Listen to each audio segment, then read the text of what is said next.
Hi guys, my name is Lucia and welcome back to another video in my series Make Up Your Mind, where I talk about makeup related things I have made my mind up about. We are back in the old original space where this series was all started. I am home from college for the summer, so this will be my new background for the next 4 months. It's blowing my mind. I'm going to talk about that way more in a Get Ready With Me soon because I just want to reflect, but today I wanted to talk about beauty influencers, YouTubers specifically, and just how much of an influence do they have on us? And are we marketing puppets? Now, before anyone says anything about personal responsibility, I made an entire video on that. I will link it down below. I'm not talking about personal responsibility in this video. If you are curious, that video will clear it up. Now, I do have an opinion on this, but I also really want to hear from you guys.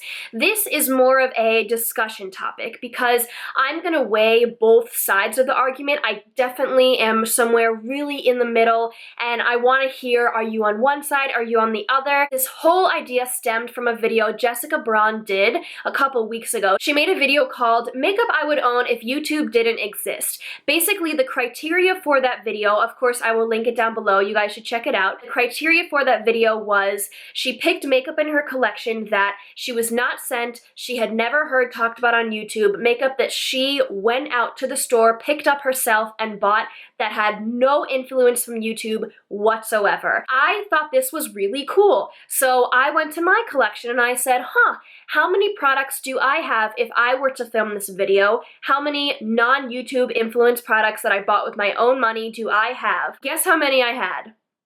Okay, I'll tell you, I had three products. I will show you what they are right now. I have the NYX Face and Body Glitter in the shade 06.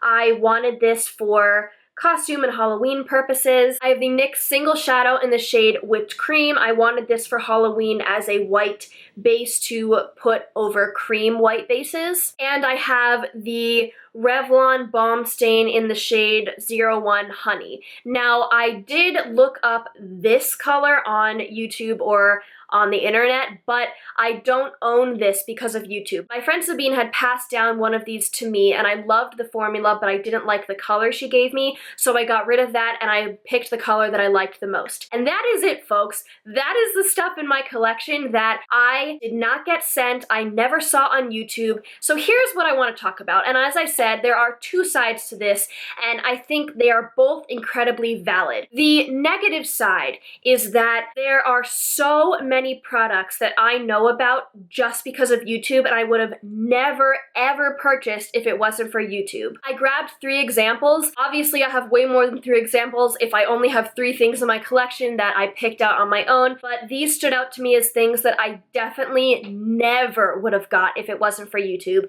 The first thing is the BH Cosmetics Zodiac palette. I saw Lauren May Beauty talk about this. If I had not seen her talk about this, I wouldn't have known this existed. And I know a ton of you have bought this because I said I like it. Let me know down below if you have purchased this because I gave it a good review. It's true. It's a good palette, but had I have purchased it if it wasn't for YouTube? No. Another thing is ColourPop. These are ColourPop pressed shadows.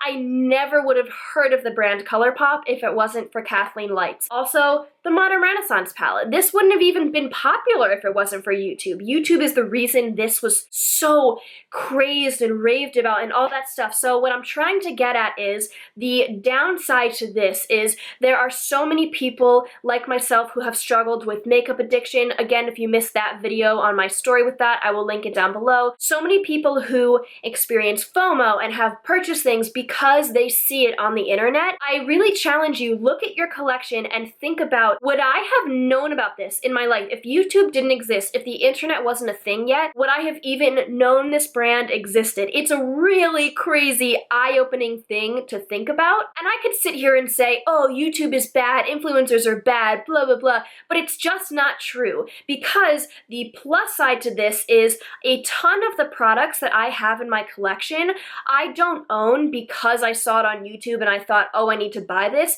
I own it, and the reason I didn't mention it here is because I saw it and then I looked up reviews on it. So it wasn't something I intentionally saw and thought, okay, I need this because someone said this was good. It's like I wanted it and I maybe heard someone talk about it, but then I was able to do more research. If I think about my collection before YouTube, now granted, I started this channel when I was a sophomore in high school. I hardly had any time at all before I was really into beauty YouTube channels to just own whatever I wanted, but the stuff I did own was crap. It was so bad. I had a Revlon cream eyeshadow and I had terrible Maybelline mascaras. I owned garbage makeup. When I got into makeup, YouTube was how I learned everything. I never would have been able to do something like this if it wasn't for YouTube. You used to have to go to school to learn how to do makeup, and if you didn't go to school to learn how to do makeup, unless you had someone who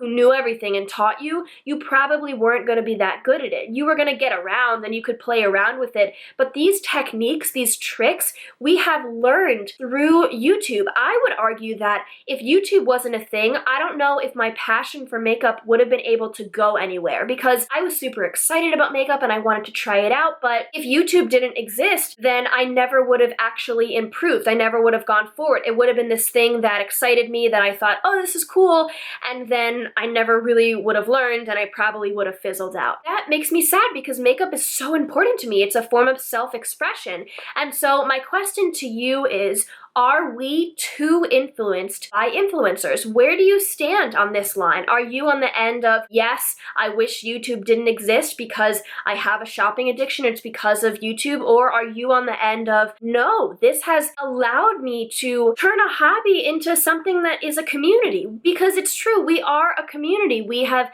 made friends through this, we have met people, we have had experiences. This is a whole thing that 50 years ago would never have been possible. So again, I am in the middle. I see both sides. I see the side that says, hey Lucia, you never would have bought that if it wasn't for YouTube. I look at this and I say, hey, you never would have purchased this if it wasn't for YouTube. And do I need this palette? Will I die if this palette goes away? No, not at all. But I see it on the other side too. I see it as this really nice colorful palette that I never would have been able to use before if it wasn't for YouTube, and now I know I can get colorful looks from it. Sorry that I'm pushing this palette in this video. I just grabbed a random palette. This isn't really meant to represent anything like, oh, the Zodiac palette in this video. It's just an example. I could use any of these things in my collection and put them on either side and kind of weigh the scale. So that is my question to you. That is where I stand.